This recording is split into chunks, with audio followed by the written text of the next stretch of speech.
Is that? Om Namo Bhagavate Vasudevaya. Om Namo Bhagavate Vasudevaya. Om Om Namo Namo Bhagavate Bhagavate Vasudevaya. Vasudevaya. So, Hare Krishna, dear devotees, thank you very much for joining us today. We have a look at the 5th chapter of the 5th canto. I'd like to seek your good wishes and your blessings so that we can look at this very important chapter, actually. I think we'll only cover this chapter today because there's so much nectar in this chapter. And we want to seek the blessings of Guru Maharaj, Srila Prabhupada, Rishabdev, because he gives some incredible instructions in this chapter. And so that we can advance in our Krishna consciousness, in our Bhakti Yoga. Okay, so this first verse is such an important verse as well. So we can recite this. Rishabh Rishabha Uvacha Nayam Devo Nayandeo Deha Pajam Dehapajanloke Narloke Kastam Kamam Ahate Vidbujam Me Tapo Divyam Tapodivyan Putraka Yena Putrakayena Sattvam Sattvam Shudyed Yashmad Brahmasokyam Tvanantam. Tvanantam. Where'd he go? Lord Rishabdev told his sons, "My dear boys, of all the living entities who have accepted material bodies in this world, one who has been awarded this human form should not work hard day and night simply for sense gratification, which is available even for dogs and hogs that eat stew. One should engage in penance and austerity to attain the divine position of devotional service. By such activity, one's heart is purified, and when one attains this position, he attains eternal blissful life, which is transcendental to material happiness and which continues forever." So this is the first verse. This is the first instruction, and it's deep. I remember Guru Maharaj gave a very humorous pastime when he gave a class one time about this verse, and he focused on the hogs that eat stool. You can't see the words, but can everybody else see the words? Kamakshi can't see the words. Can everybody else see the words? Yes, Prabhuji. Yes, Prabhuji. Prabhuji, can I see? Prabhuji, I can see. Yeah. So something wrong with my iPad. Sorry to interrupt. Oh, that's okay. So the story pastime went like this. One time Indra was cursed from being the king of heaven to being a hog. And the curse meant he had to come to earth, became a pig, and he lived in that body, did what pigs do. His curse was complete. So Lord Brahma came from the heavens and approached him, informing him, the pig, Indra, that his curse is over and he can return to be the king of heaven, and he can go back to heaven and enjoy the heavenly delights. Now, King Indra replied to Brahma that, "Who are you? And what are you talking about? Heaven. I am already in heaven. Can't you see? I have my pig family. I have my fresh stool that side, and I have my dry stool that side. What more do I want to live with? I'm happy. Go away." So this is our position. We somehow or other living in this world thinking we are happy. And exactly how Indra was feeling, that I'm happy in my pig with my pig family, with my pig stool, with my stool that I will be having for dinner. And this instruction is very valid. Maharaj used to repeat this instruction again and again. My dear boys, of all the living entities who have accepted material bodies in this world, one who has been awarded this human form. So awarded means gifted this human, or we've achieved this human form after some hard work. But still it's a gift from the Supreme Lord via the parents, should not work hard day and night simply for sense gratification, which is available even for dogs and hogs that eat stool. So if we do the same as the dogs and hogs, then how are we any different from the hogs and dogs, even though we have a human form?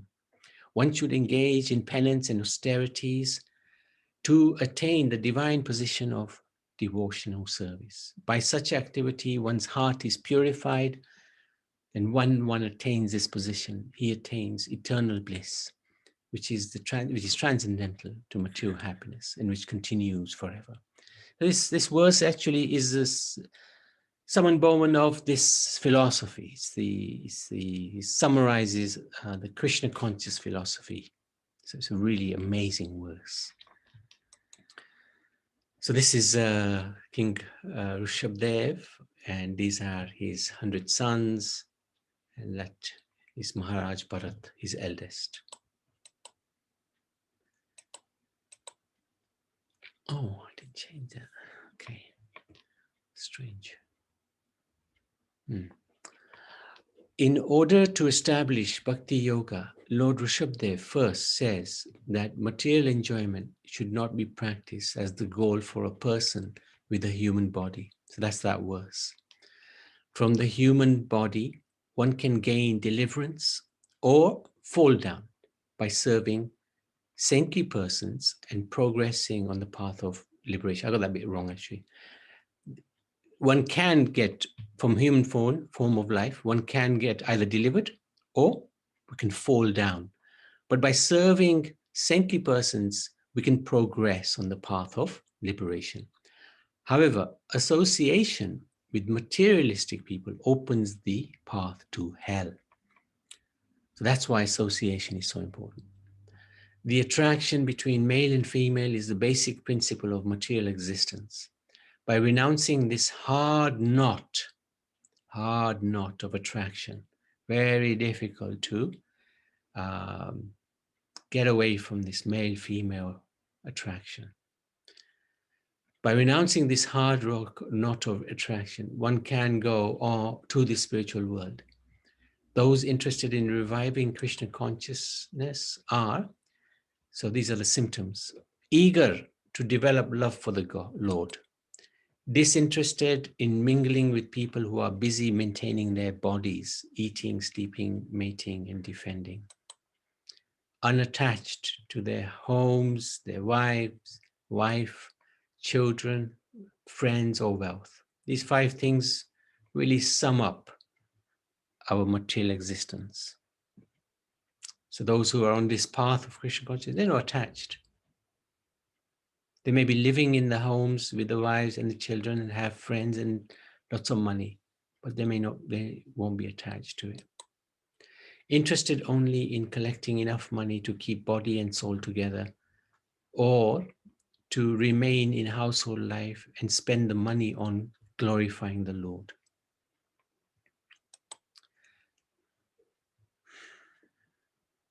Nobody is against being rich, but if one is attached to that wealth, then that will keep us in this world. And if one does not use that wealth in the service of the Lord, then that will also bind us to this world. Bhakti Yoga liberates. Engage in devotional service, beginning with hearing and chanting, always thinking of the Supreme Lord, and become free from false ego.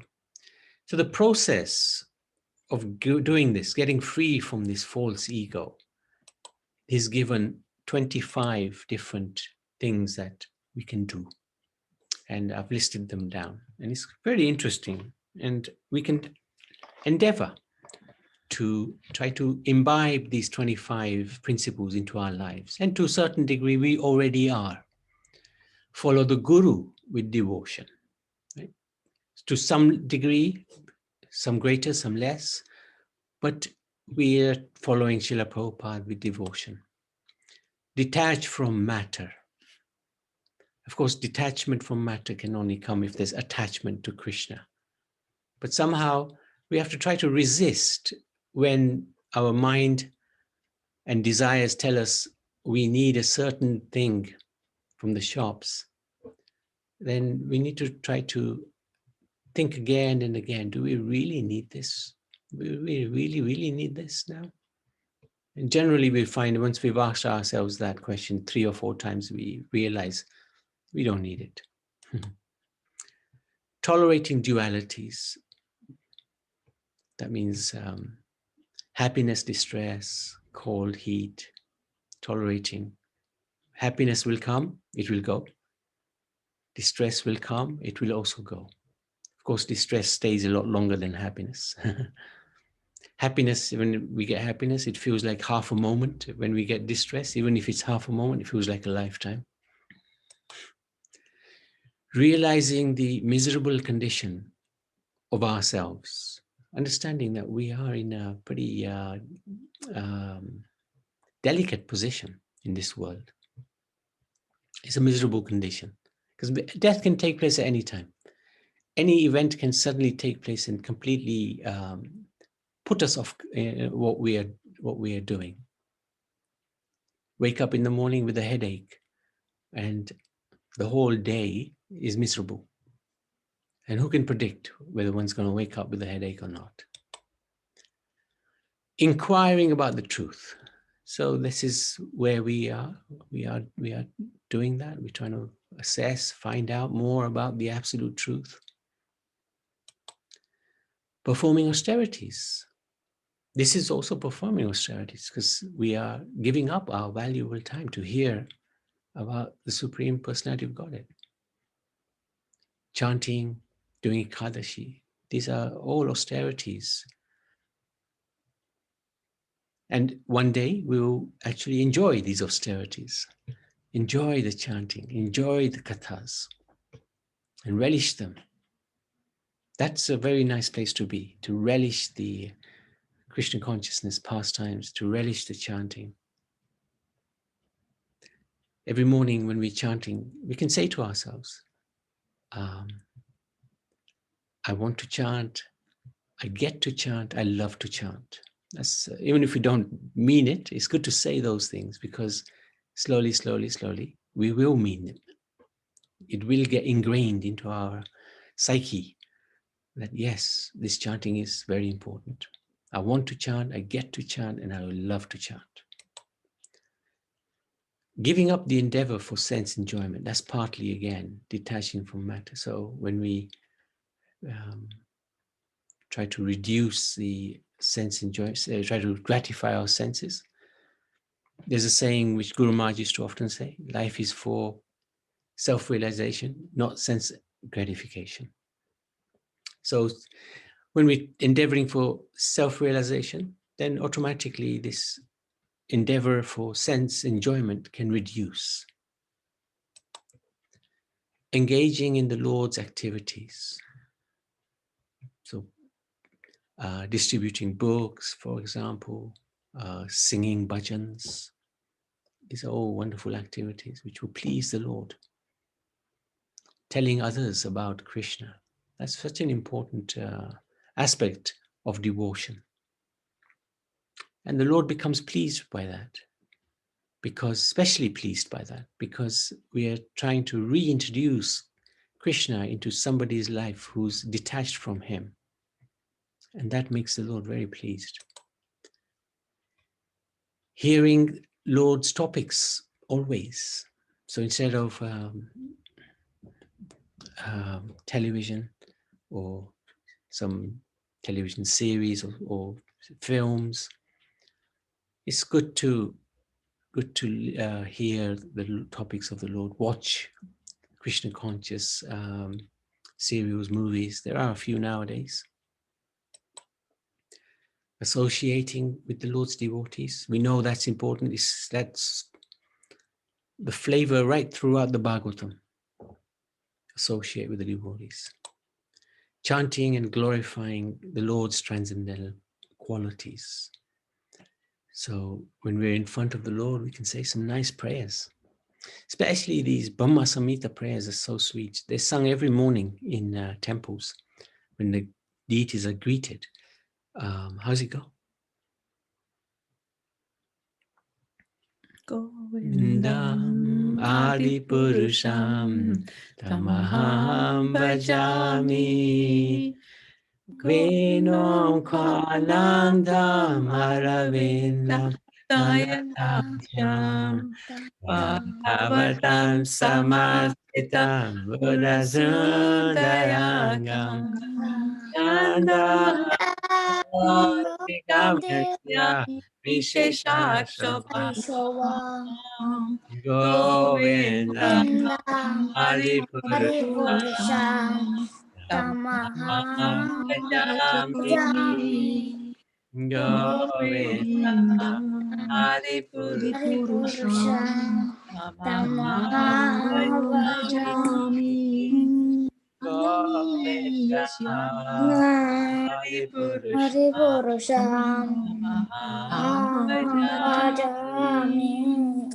Angani yasya Sakale Driya Vitimanti Pasyanti Banti Kalyanti Chiran Jaganti Ananda Chinmaya Sadhu Jala Vigasya Govindam Adipurusham Tamaham Bhajami. Govindam Adipurusham Tamaham Bhajami. So this was these two words. Mahambol obeisance, everyone. Hare Krishna, Hare Alice. Krishna. Prabhu, what's the meaning of that song? Very good question.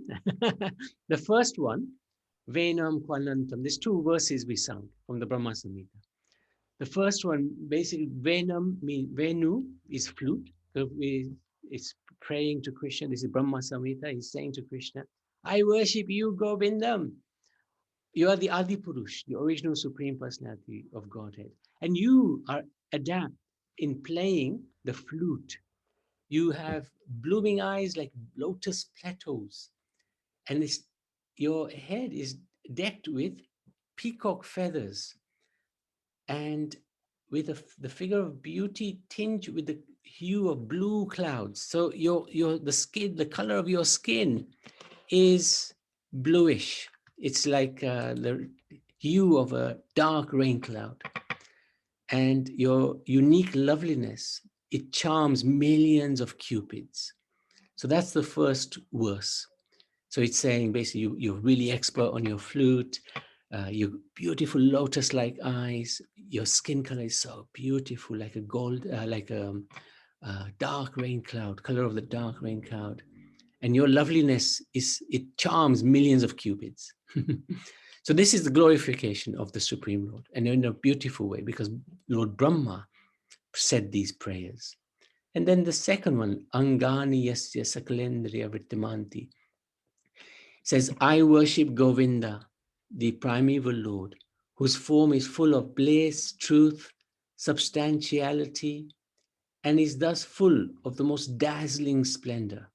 Each of the limbs of that transcendental figure possesses in himself the full-fledged functions of all the organs, and eternally sees, maintains, and manifests the infinite universes, both spiritual and mundane.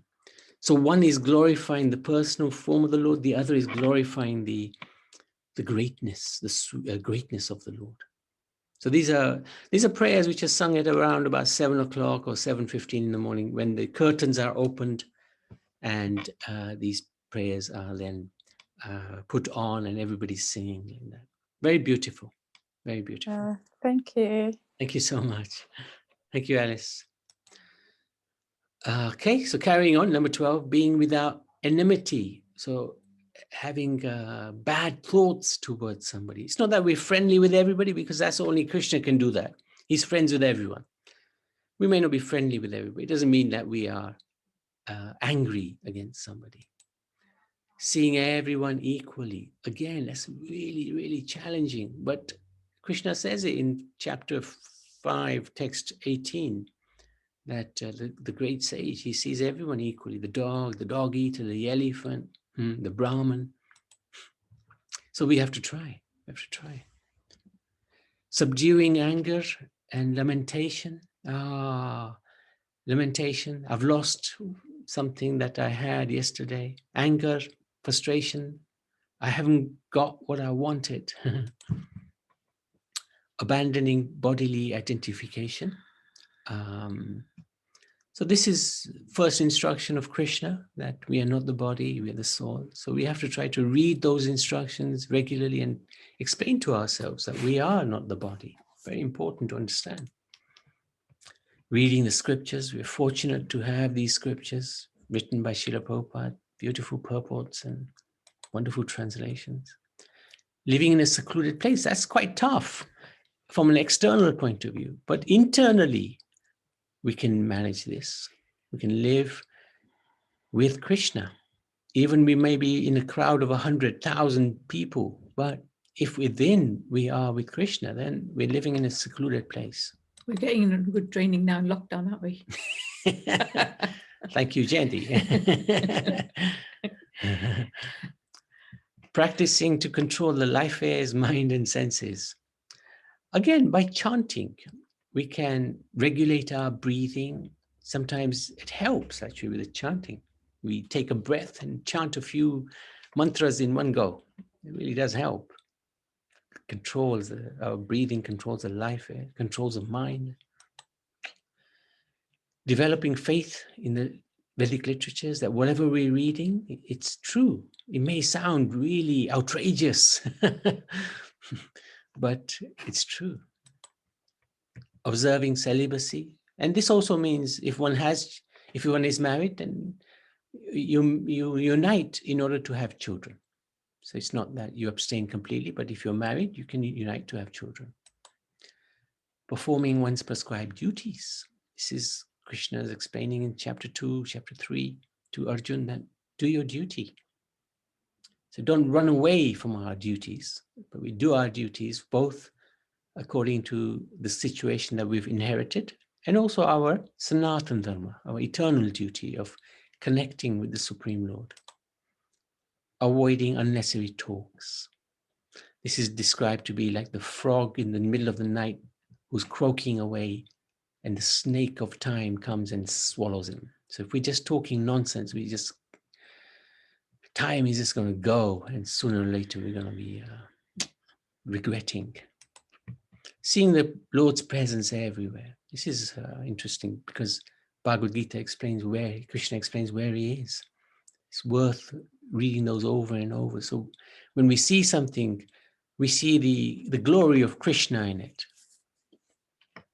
It's a very nice way to feel the presence of the Lord everywhere. Acquiring knowledge which produces self-realization, which is what we're trying to do. So, and there's one more, practicing yoga. Bhakti yoga is what we're trying to practice, the highest yoga. So these are interesting 25 ways that we can improve our connection with the Supreme Lord and get rid of our false ego. Any questions on this? It's quite a lot there. Anybody like any more information or any realization that you have which you'd like to share? Yes, Prabhu. Haribol. Hare Krishna, Sitaram. Yes, Prabhu. You were telling us about chanting. The more you chant, you give pleasure. Your heart, you feel very happy. And when your round is completed, then you are it's too early to stop chanting. Continue. Good. That's good. Chanting. Yeah, that's very good, because if that is the mood, then the Lord becomes happy with that. Yeah. Especially in the Ekadashi days. Yeah. Ekadashi days we chant 25 rounds. Sometimes you think it is a burden, but no. When you finish 25, it's finished. I should continue more. Yeah. Why only 25? Yeah, that's good. That's really good. We get addicted with chanting. Everywhere we chant, so we get pleasure. Yeah. No, that's very good. That's all. Hare Krishna. Hare Krishna. once somebody asked Prabhupada, why chanting 16 round? Prabhupada say you chant 16 round on the beads. After that, you chant without the beads continuously. So that's what we should be doing. Even at night when we cannot sleep, no beads in hand, doesn't matter. Keep chanting. And as the Prabhuji just said, after we finish our 16 round, we feel, okay, we haven't completed. We keep chanting. And even going for a walk, even doing our work in the house, we keep chanting. That is a mood. Hare Thank you. Krishna. I think you might say I'm going to be biased, but I think you have to have attention to your body. If you are healthy and your mind is focused, you will be able to do more bhakti. Hare Krishna. Bhakti Siddhanta Saraswati, when we were reading about his biography, the volumes of it, actually he said whether the body is with us or without us, like if we're healthy or not, it shouldn't stop us. And we can see in the lives of the Acharyas, Prabhupada, Guru Maharaj especially, we had first-hand experience when he had his quadruple bypass in 89, or was it 90? 88. That's when he began his flying around the world. So health, of course, if we're not very strong in our Krishna consciousness, but those who are strong,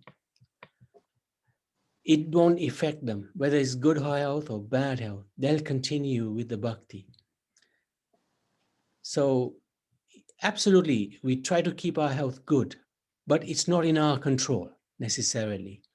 Sometimes it is, but generally, if you wake up and you've got a pain somewhere, what do? You stop chanting? No, you increase the chanting. You improve the chanting.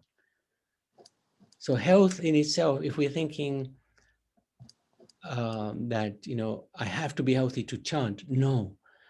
We chant in every situation. In fact, when we are unhealthy, you should increase our bhakti.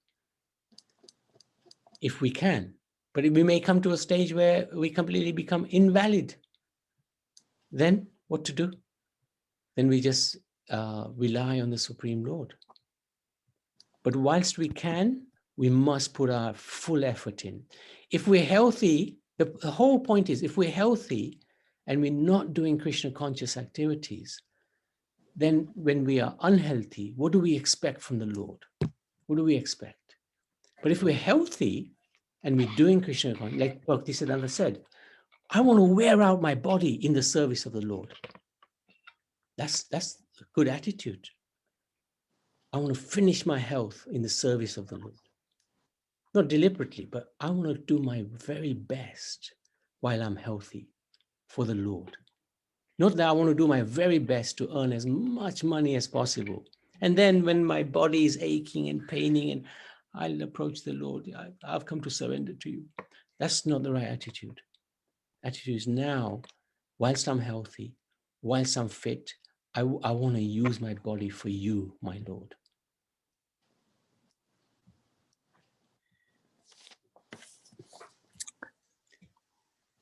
Haribol, Prabhuji.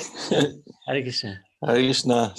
Hare Krishna to everyone. Yeah, it's a very, very valid point, and we got so many prayers, and I always go back to Prabhupada's explanation of and his recording, which is only a few minutes. I think I referred to this in the past on this platform when Prabhupada is explaining the Hare Krishna mantra, this transcendental vibration, and within that short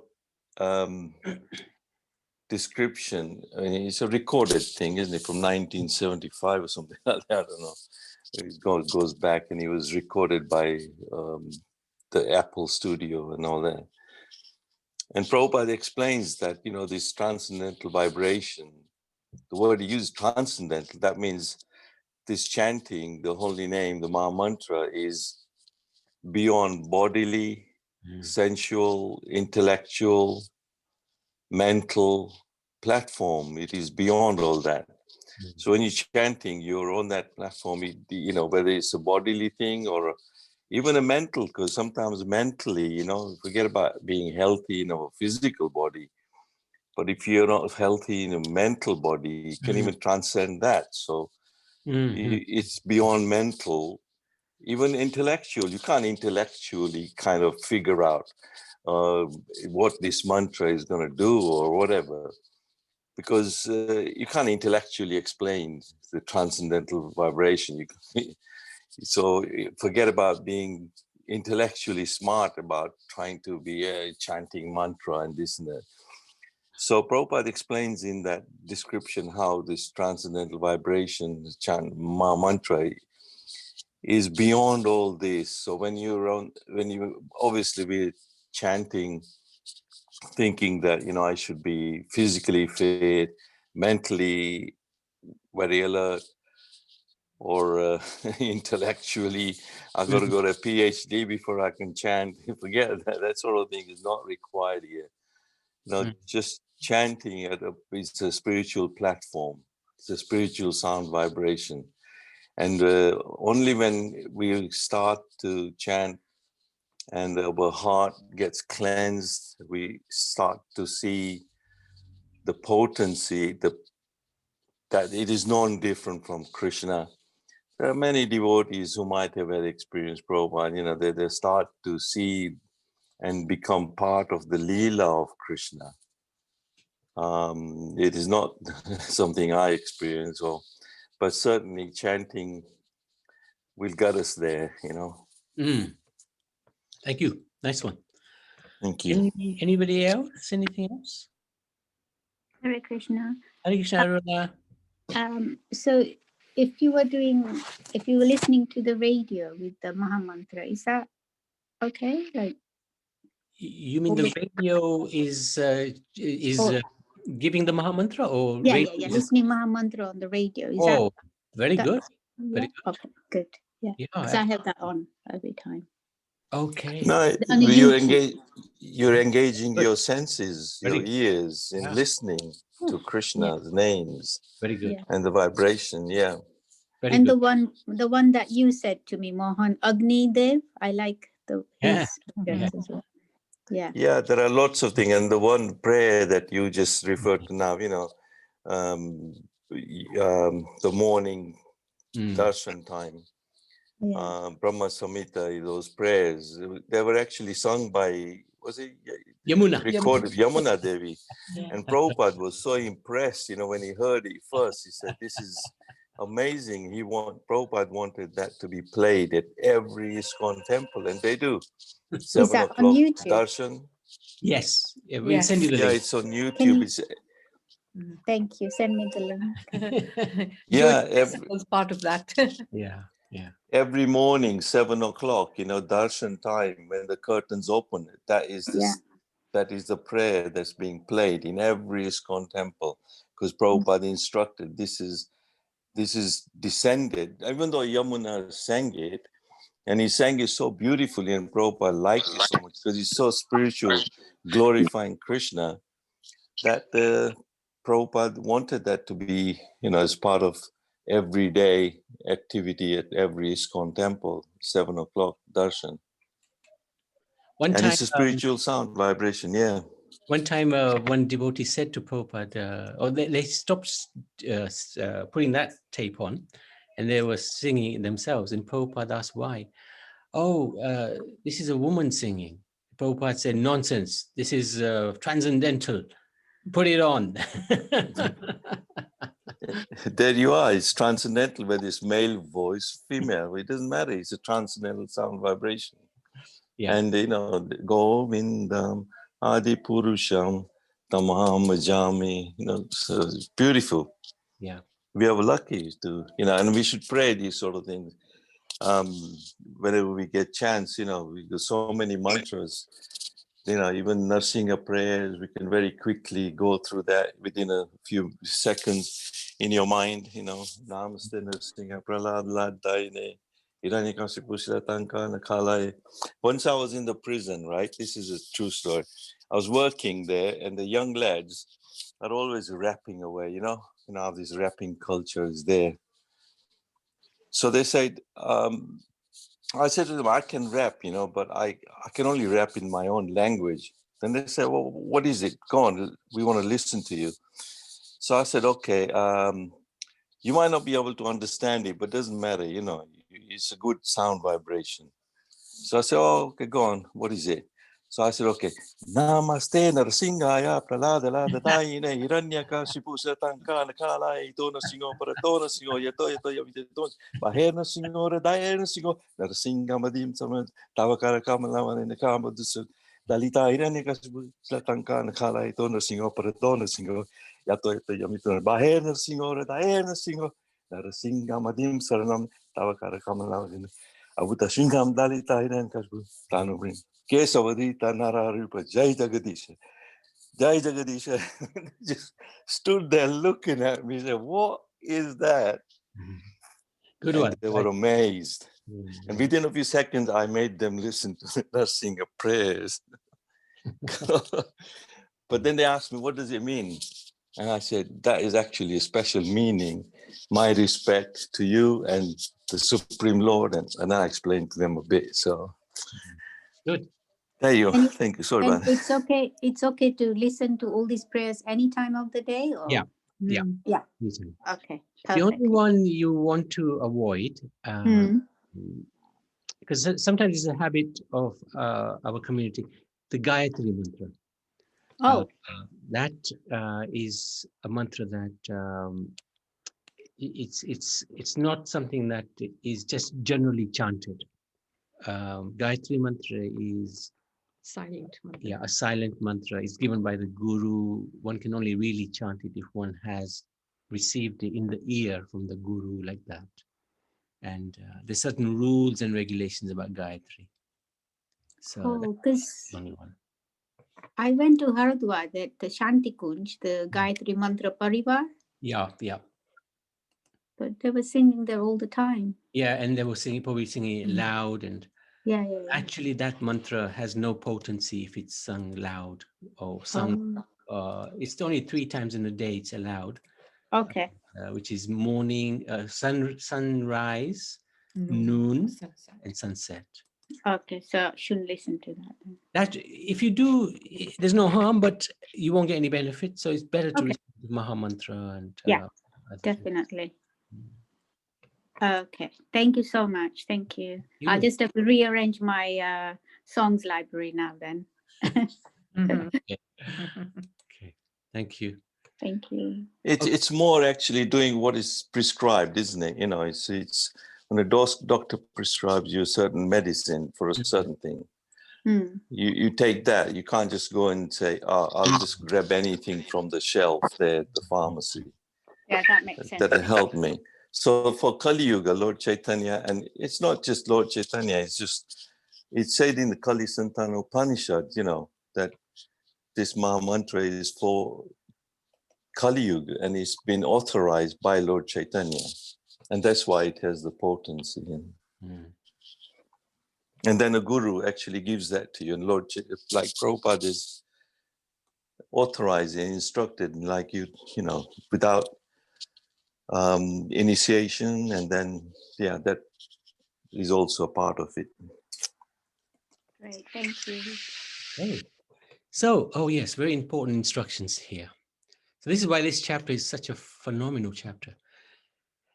A father, guru, or king who desires to go back to Godhead should consider the Lord's mercy his chief aim in life.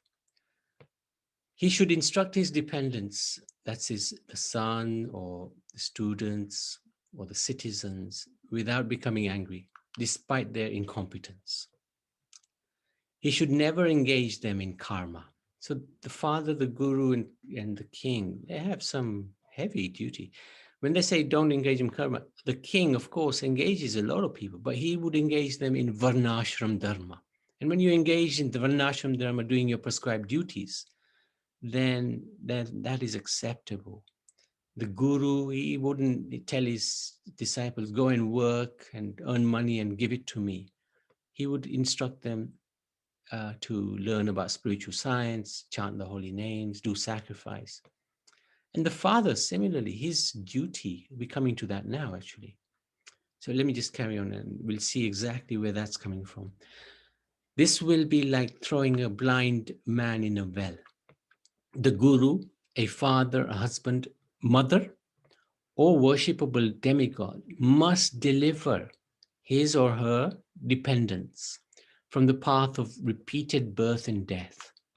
One who cannot do this should not become a spiritual master, father, husband, mother, or worshipable demigod. This is pretty heavy instructions. And we often repeat this when we have home programs, just to stress to the mother and father that you have children, your duty, because they're your dependents, is to get them out of this world, samsara of birth and death. Yes, your duty, because you brought them into this world. And now there's a duty that's upon you to actually show them the right path back to the spiritual world. And you have no right to be a mother or father if you can't do that. Make an effort. And usually people walk out of the satsang. No, they don't. Usually they ignore what we say.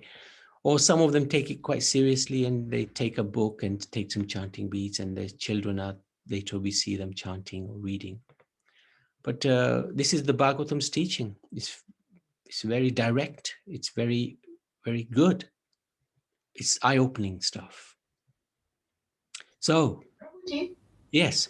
yes, when I was reading that, I was really sort of opened my eyes about what they should do. I said, we have never heard this before. Yeah. And it's so surprising that these are such a valuable scriptures, and in over the mass population, it is not permeated down at all. At all, yeah. But this was, I was really said, I said, what is this? He said, I had to read it twice to understand.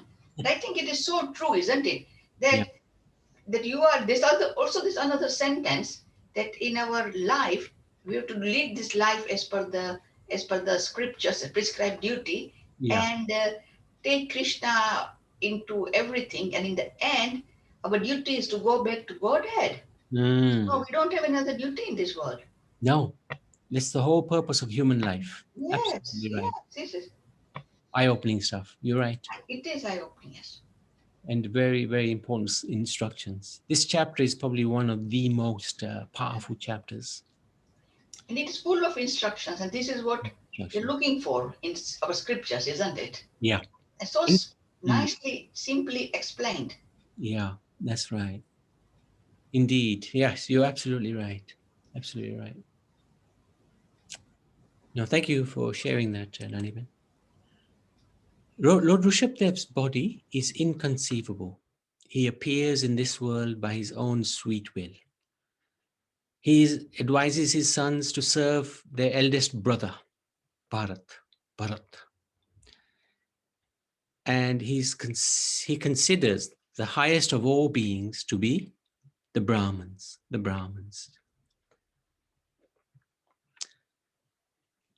Those who are practicing Brahmins, of course. We're not talking about the caste Brahmins.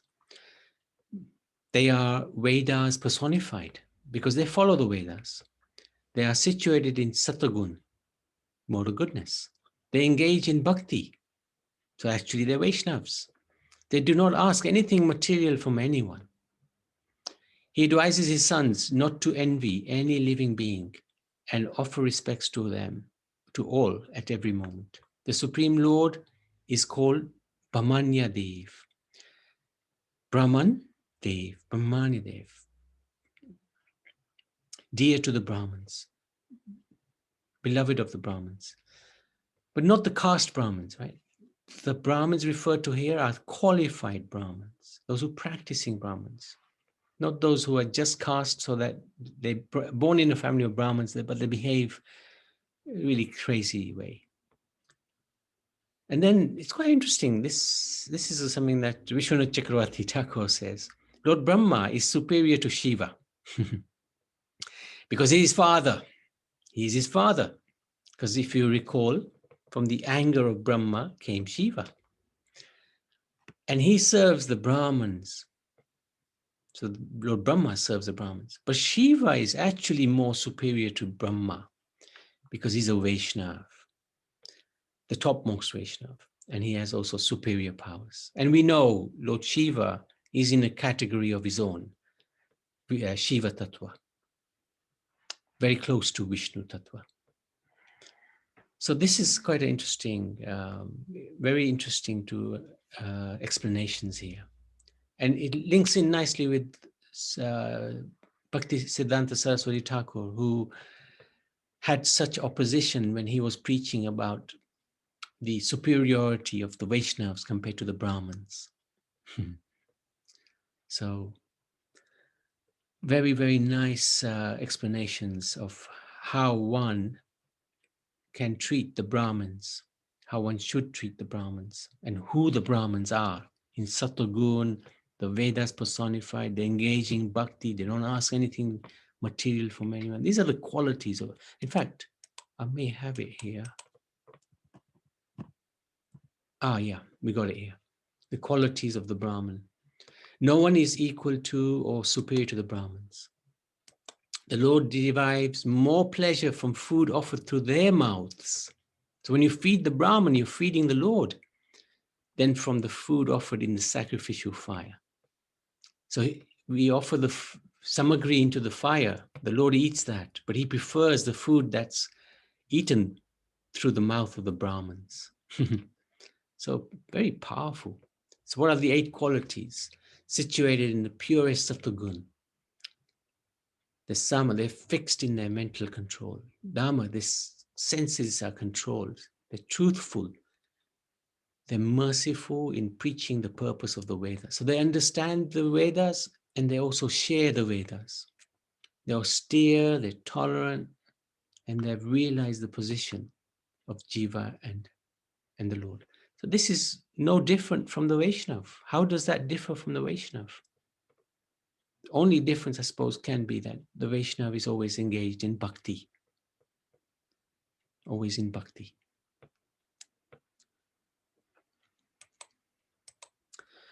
So then the final part of this chapter, 7-8 verses, the Lord explains about Sukadeva Goswami explains about Rishabdev, what he does. He enthrones Bharat as the king and he begins to live like a madman, naked and with his disheveled hair. He left home. He passed through human society like a blind, deaf, dumb man. Although people gave him much trouble, he did not care as he walked through the world alone. Even his stool and urine were so aromatic that they filled 80 miles of the countryside with a pleasant fragrance. This is the Supreme Lord. When he was absorbed in transcendental love, all mystic powers approached him, but he did not exercise these powers. So that's where this chapter ends. It's a phenomenal chapter. And the next few chapters are extraordinary as well. So looking forward to going through those with everybody. Any questions, any comments? Yes, Prabhuji. Yes, Nelvin. Yes, it's a wonderful chapter this is. And my second thing, it says it's a plenary expansion of Krishna. Can you explain what does that mean, Prabhuji? Yes, because Krishna is the full incarnate, full Supreme Personality of Godhead. Everything, all the qualities in Krishna, nobody else has. Even Balaram, although he is the first expansion of Krishna, and you could say non-different, still in Balaram, he doesn't have the full transcendental quality as Krishna possesses. So the expansion of Balaram is the quadruple expansion of Aniruddha, if you remember, Vasudev, and then from them comes Narayan, who is the source of all the other Vishnus, and then from him comes another quadruple expansion. So Rishabdev is an expansion of Narayan. So he's an expansion of an expansion of an expansion of an expansion of an expansion. So about 5, 6 expansions down comes Rishabdev. So what does it mean? It means that just like with Krishna, you can have a relationship in all the different types of rasas, Dasya ras, Sakya ras, Vatsalya ras, and Madhurya ras. So as serving him, or being a friend to Krishna, or being a parent of Krishna, or lover of Krishna. But with the plenary expansions, the full range of rasas are not available. So, for example, with Narayan, you won't get Sakya ras, not in the intensity that it is in Krishna's Leela, or Vatsalya ras. He doesn't have parents.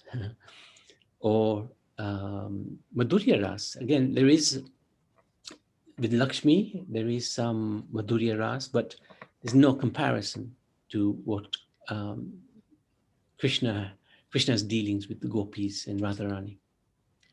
So plenary portion basically means an expansion of expansion, but not the full array of qualities and rasas that is available within Krishna.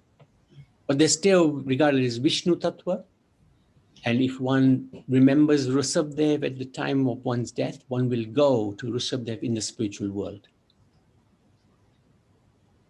So he is Vishnu Tattva, as far as I understand, because he's a plenary portion of the Supreme Personality of Godhead. Has his own planet.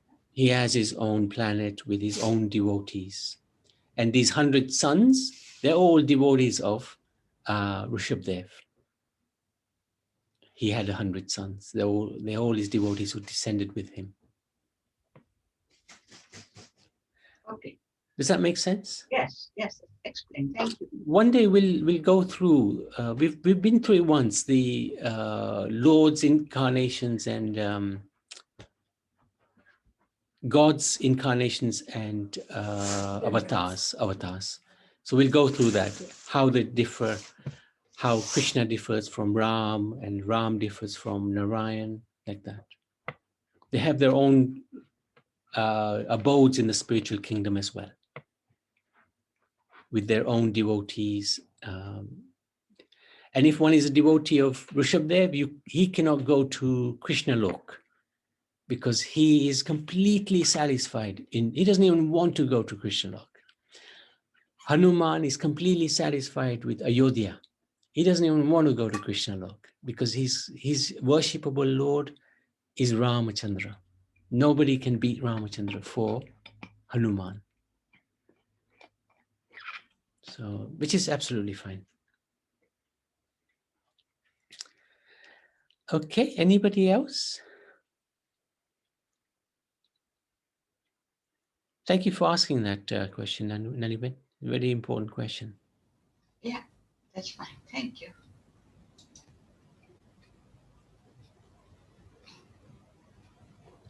Okay, so yes, let's go to the lessons. Good thinking.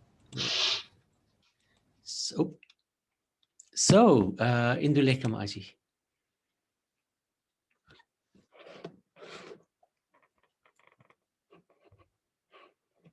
Hare Krishna. Hare Krishna. Grantaraj Srimad Bhagavatam ki jai. Lesson so far. Canto 5, Chapter 1. Due to the karma, all living entities got different types of bodies for birth, death, and other activities which cannot be avoided. Chapter 2. To avoid the trap of Maya, we must beware of the flowery and flattery words of others. Chapter 3. The Lord is so affectionate towards his devotees that he is satisfied even when they offer him a little water with a tulsi leaf. Chapter 4, whenever we perform sacrifices and offer prayers to the Lord, we need to do so through qualified brahmanas. Okay. Hare Krishna. Thank you. And one more. Yeah. So Madhusudan Prabhu. Hare Bol, Hare Krishna. Hare Krishna. Okay, let me just. Yeah, this full of instructions, this particular chapter, and some heavy instructions as well, for us. And sometimes it's to implement some of these instructions. Like, I mean, we can't imitate Rishabhdev's kind of later part of life when he's just wandering around like a madman and all that, but somehow that is not something that we can try to attain or anything. But Rishabhdev's advice is chapter 5. In 5.5.18, obviously he says that, you know, one cannot deliver his dependence from the path of the repeated birth and death, should never become a spiritual master, a father, a household husband, a mother, or a worshipable demigod. Even the demigods come into this, that you can't just, don't try to be a demigod if you can't deliver from birth and death. And Srila Prabhupada explains further that, you know, one should not become a spiritual master if he's unable to save his disciples from the path of birth and death. Unless one is a pure devotee of Krishna, he cannot save himself from the path of repeated birth and death. So, Tyaktva deham punarjanma naiti mam so Arjuna. So, Bhagavad Gita confirms as well that. And then further, Prabhupada explains in the purport that everyone should be very responsible and take charge of his dependents, just as a spiritual master takes charge of his disciples or a father takes charge of his son. All these responsibilities cannot be discharged honestly unless one can save the dependents from the repeated birth and death. So that's a big responsibility that's given to these positions like father, mother, teacher, guru. So, you know, and then it's not like just taking any guru for the sake of guru, you know, taking on.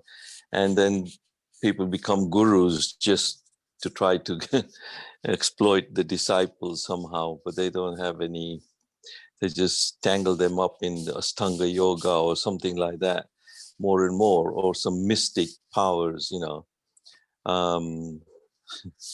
It's we've seen that. I've seen that in my, you know, preaching days when some of these disciples of some guru, you know, say, oh, they almost start to look like him, you know. It's like one of the siddhis. He said, I want to try and attain the same kind of siddhis, produce ash and all that. I said, why do you want to do that? You know, I said, oh, it's just like, but they worship them, so they become almost like them. But that's not really a spiritual path that, you know, is recommended by Bhagavatam here. So many devotees, you know, but it's the association with devotees and associating with the Bhagavatam like this, learning, studying. Yeah, big, heavy responsibility. Thank you, Haribol. Thank you so much. Okay, Hare Krishna. So let's go to the